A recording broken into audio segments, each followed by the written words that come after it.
Exactly. I mean, we talk about Brighton, we talk about Brentford, we talk about quite a few teams in terms of their recruitment, but Bournemouth have been exceptional in recent times.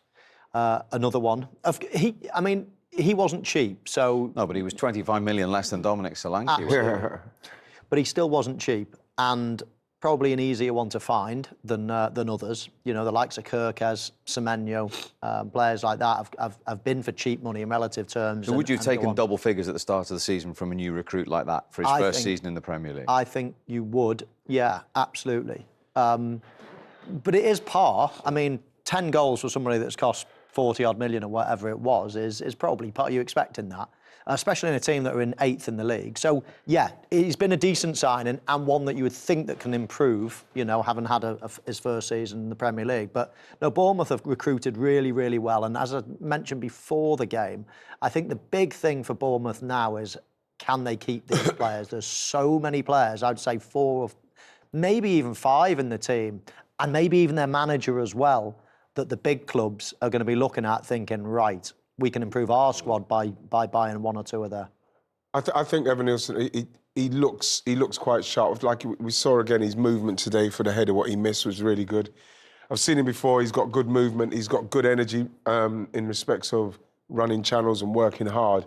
And when you look at Semenyo on one side, maybe Tavernier, Cliver in and around him, he kind of stays in and around that box and sniffs out and gets chances like the one we even saw him score today. So you like to feel, if they are continuing to move forward in that way where they're gonna close down man to man and then press high, and then he's in there. He's in there. So you would fancy him to score even more goals next season once he gets even more used to what they're doing. Yeah, 7 in 10 for him in all competitions. We'll come to his goal and the whys and wherefores about it in a moment. But talking about players linked elsewhere, we talked about Daniel Howson before the game started for his defensive work.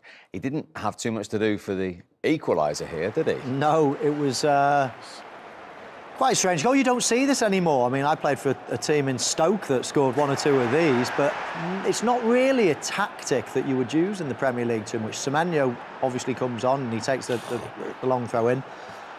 We see Lewis Skelly here actually just not even looking at the ball, but he's not even marking him as well. And Howson just pulls off the goalkeeper, really. He's not marked. He goes into the danger area and he flicks it into the corner. I mean, it's a pretty simple goal. I think it's a really good goal from where he is, but like, yeah, you say the marking. I think the marking there and the same with the marking for the next goal. It's funny because both of the defence are not looking at the player who's about to try and score. That was really strange to see, especially when you know our Arsenal are quite diligent with their defensive work, but not so much this season. It's not been as good from set pieces this season. So to see them concede 2 goals like that at this stage of the season is quite disappointing as well. I know they're knackered. They must be. They're tired, I think, physically and mentally. I think they are tired, but they've got to go for that last push. They've got to finish it off. Yeah, and it was 2 goals in 8 minutes in the end. Right. Yeah, it was, yeah. And another set play. Well, it was, and again, when you look at that one there, we saw no one really challenged, and it's the same with this one. It's like, the ball's great. You can never underestimate how good the ball is, but you look again at Odegaard, he's not looking at the ball, he's just reacting off the man. Look, so I'm feeling, if he's faced round, maybe the same as Lewis Skelly, he can have better opportunity to maybe move his body into a situation where he can stop him from getting that. Because look, he can see everything. Martin can't see everything, even though it's come off of his arm for me. It has come off of his arm. You still think from that angle that you can be certain? Well, I can see it. Of course I can see it. It's come off of his arm. It's like, you know, I'm sure they'll have some fancy way of explaining it, what makes me think, oh, OK, then. But the fact is, it's come off of here. Well, the word was insufficient conclusive evidence to be certain that it had struck the arm. Yeah, that sounds beautiful. But, like, for me, it looks like it comes off his arm. You know, when you look at where his arm is there, if you just watch the ball, you know, they could say whatever they want, however they want to say it. Look where that comes off of. There, look, there it is. So they can say all them fancy, insufficient, whatever they want to say. That's come off of his arm. Just say that. Just say it's come off his arm, you know, but we're still going to give it because it's close proximity. I don't know. But, like, I just don't like, I'm tired of the fanciness. But at the same time, Martin Odegaard again and Miles Lewis-Skelly marking back to goal is always a worry for me. I don't like to see, I want to see people seeing the ball so they can attack it or they can react, but it didn't happen. Are you happy with the check there on the handball? I agree with Wright, it's come off his arm. I guess you have to be conclusive to disallow it. I don't mind that rule. I just think when the ball is bouncing, and so it's coming up this way, there is no other way it can't go up. It can't hit me and not go up unless it hits something like your arm. If I take my arms out of the equation, it hits me here, it bounces and goes high. It's just, physics just tell you that. So as soon as it went in, me and Wrighty said it's got to have come off your arm. The ball can't go back down unless it's hit something that's stuck out of your body to make it go down. So we knew it had hit his arm straight away. If there's no camera angle to say it's sufficient, then I hear it, I get it. But I would agree. I think it's a handball. Now then, as we mentioned, it was another set piece. Look at this. They haven't conceded the most goals from set pieces, but Arsenal don't concede many.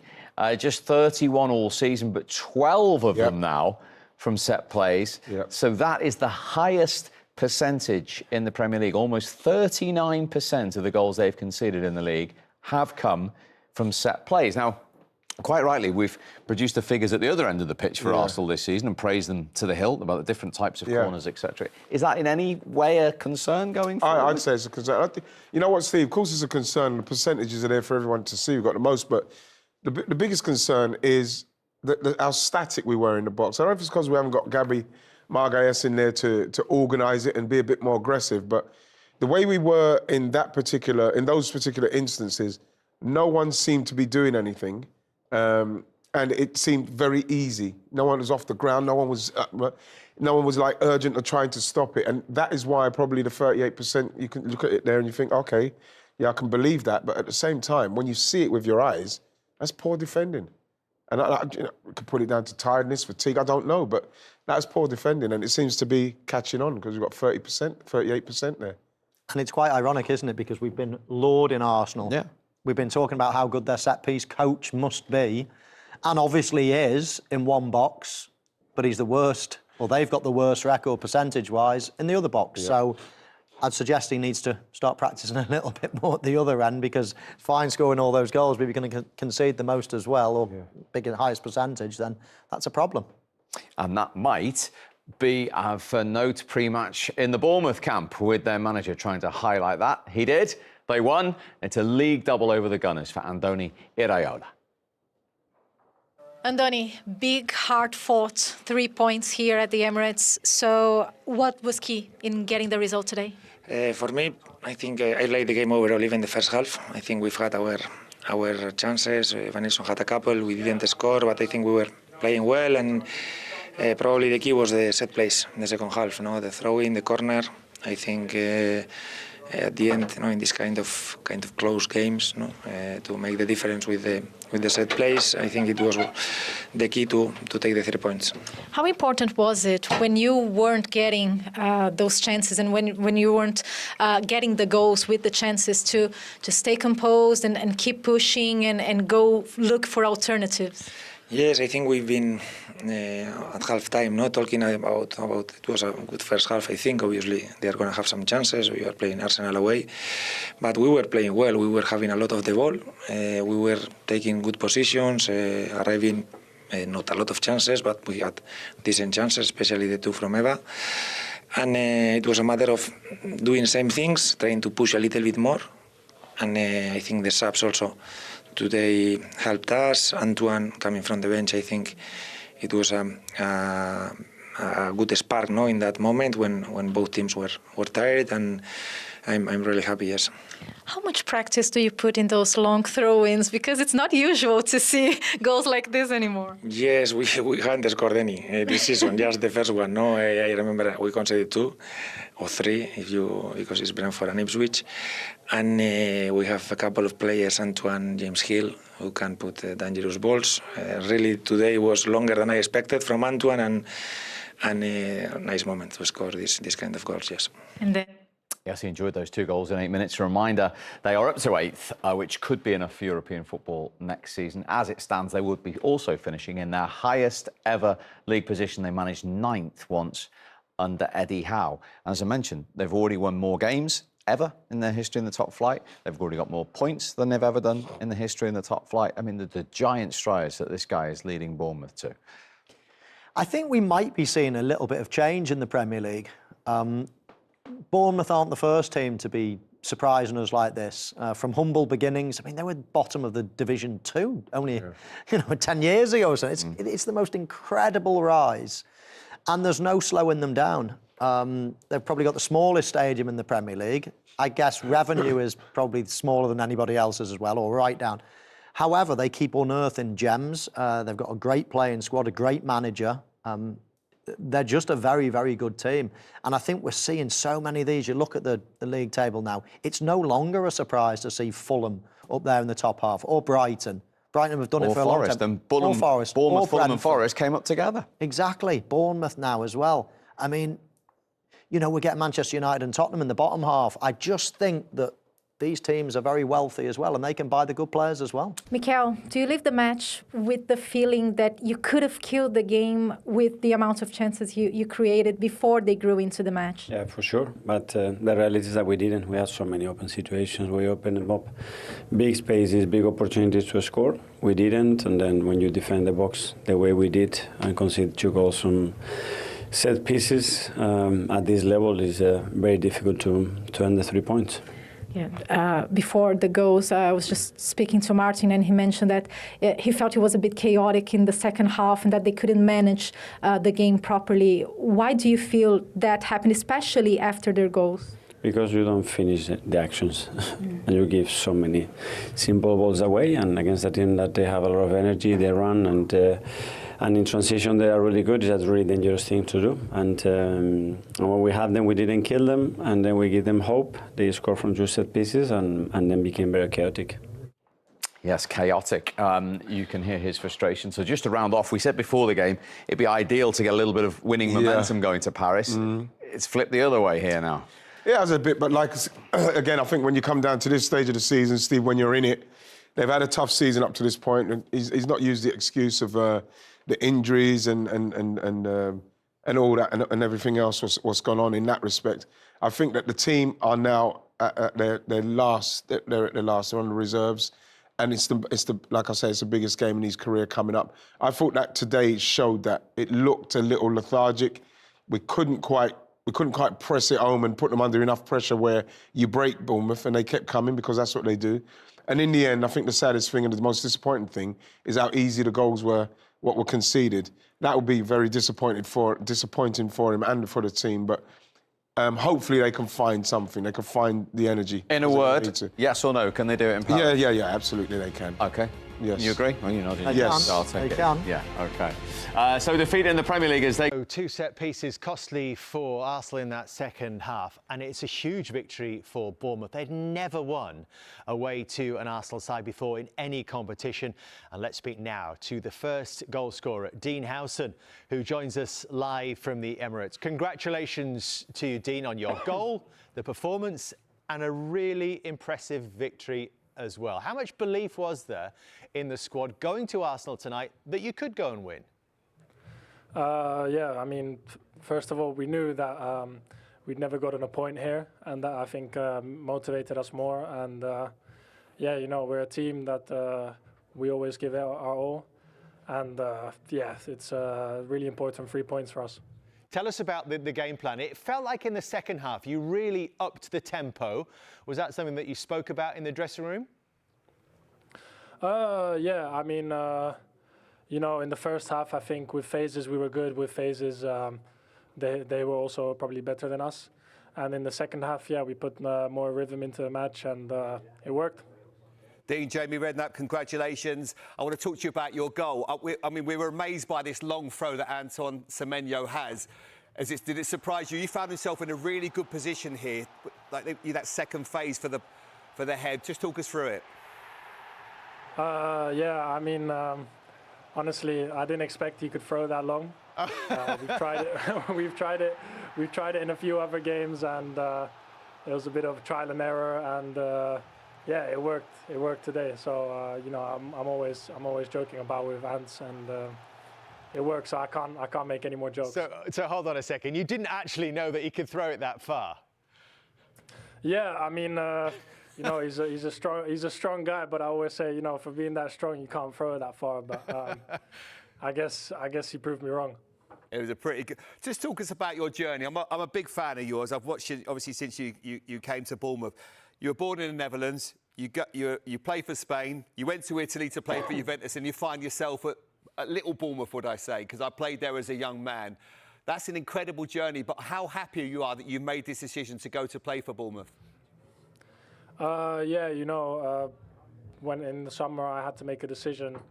I had a few options, and my main reason was I wanted to play, of course, and I wanted to grow as a player and improve. And I think the rhythm of the Premier League, you know, I really learned a lot from that. And plus, you know, the gaffer and the directors and the club, just heading in a good direction. So yeah, it's great for me. It's great for all the guys, and yeah, really happy with my decision, of course. Well, two things on that, Dean. Did you expect to play as many games as you have done? And also, have you even surprised yourself with the progress and the development that you've made? Yeah, I mean, I always, you know, everyone always has belief in themselves, but it's gone fast, and I'm really happy with myself. I always thought I could do it, so now I think I can do it. So it's I'm just really happy, and I just need to keep on working hard and stay humble and try my best. What do you say then to coaches who sort of favour older, experienced heads in their defence? When you know you're 20, you've got Zabani next to you is what 22, Kirkes on one side, and even Rojo there as well today, all under 23, I think. Yeah, I think Julian is 23. Yeah, so yeah, I always say if you're good enough, you're old enough, and yeah, I think that's what we're proving this season. I think I'm not really sure, but maybe we're one of the best in like the defensive records in the league. So yeah, I think you know we've proved ourselves, and yeah, really happy to be here. And have you spoken about the possibility of getting Bournemouth into Europe and what it would mean for the club and the town? Yeah, you know, first of all, we've already beaten the points record. Yeah, this is just such an important win for us. And yeah, we just need to continue like this. We have some difficult games, and it would be great for us. You know, everyone wants to be a part of making history at a club, and you always remember that. So yeah, hopefully we can make it.